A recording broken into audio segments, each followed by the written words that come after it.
అందరికీ నా నమస్కారం అండి. మాది శ్రీ మహాలక్ష్మి సీడ్ సెంటర్ కారంపూడి. నా పేరు శ్రీనివాసరావు అండి. ఈరోజు మనం జీనెక్స్ సీడ్స్ కంపెనీ వారి సిట్టిపట్టి అనే వెరైటీ చూడటానికి వచ్చామండి. లక్ష్మీపురం విలేజ్, కారంపూడి మండలం, పల్నాడు జిల్లా. ఫార్మర్ వచ్చేసరికి సౌడం శ్రీనివాసరావు అండి. ఈ యొక్క వెరైటీ గురించి ఈ ఊర్లో ప్యాడీ బాగా వేస్తారండి. లక్ష్మీపురం ఊర్లో మొత్తం ఎక్కువగా వేసేది వరే. అయితే ఈ ఊర్లో సన్నాలు బాగా వేస్తారు. ఆయన వేసిన రకాల్లో ఏది బాగుంది, ఎన్ని ఎకరాలు వేసాడు, దానికి దీనికి తేడా అయ్యింది. ఇప్పుడైతే కోత దశకు వచ్చిందండి. ఇప్పుడు ఆల్రెడీ కొన్ని కటింగ్ చేసి అమ్ముతున్నారు కూడా కొన్ని రకాల సన్నాలు. వాటికి వీటికి తేడా అయ్యింది, దీనికి పెట్టుబడి ఏంది, అసలు ఏందనేది ఒకసారి రైతు మాటలో నిన్నాం. నమస్కారం అండి శ్రీనివాసరావు గారు. ఒకసారి మీరు సిట్టిపట్టి వేశారు కదా, ఈ వెరైటీ గురించి చెప్పండి. నా పేరు శ్రీనివాసరావు, మాది లక్ష్మీపురం విలేజ్, కారంపూడి మండలం, పల్నాడు జిల్లా. నేను చిట్టిపొట్టి అనే వేరే వరి సన్నాల రకాలు వేసాను. అంటే ఇప్పుడు మీరు మొత్తం మాగాడి అంత వేసారు? మాగాడి 17 ఎకరాలు వేసాను. వరి పొలం 17 ఎకరాలు. 17 ఎకరాలలో వేరే రకాలు ఎంత వేసావు? ఈ చిట్టుపొట్టి రకాలు ఎంత వేసావు? సన్నాలు అంకుర సోనం 7 ఎకరాలు వేసా, హెచ్ఎంటి 6 ఎకరాలు వేసా, చిట్టిపొట్టి 4 ఎకరాలు. 4 ఎకరాలు వేసావు. 4 ఎకరాల్లో వాటికి వీటికి ఒకటే మందులు కొట్టావా?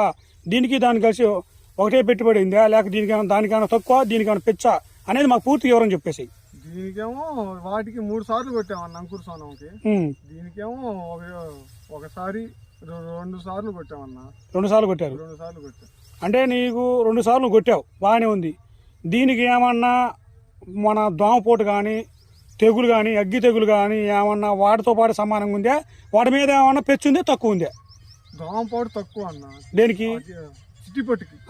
అగ్గి తెగులు తక్కువ. 2 సార్లు కొట్టింది. వాటికన్నా కానీ పైరు బాగుందన్న. అంకురానికి 3 సార్లు కొట్టాము, అయినా కానీ అంత క్వాలిటీగా ఇలా లేదన్న.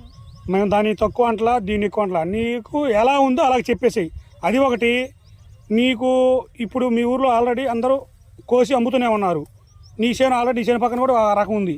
ఈ రెండింటికి డిఫరెన్స్ నీకు అంటే దిగుబడి పెరుగుద్దని ఉందా, లేకపోతే లెవెల్ కనిపిస్తుందా? దిగుబడి పెరిగిద్ది అన్న. దిగుబడి పెరుగుద్దా? నీకు ఎలా అనిపించింది?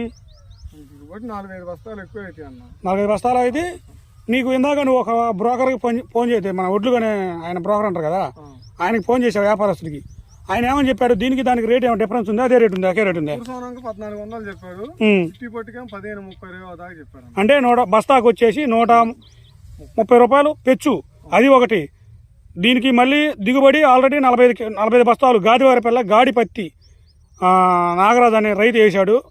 కోమరగుంట బ్రహ్మం అనేది వేసాడు. నేను ఆల్రెడీ మీకు టెరస్లో చూసావు. వాళ్ళకి 45 బస్తాలు వచ్చింది.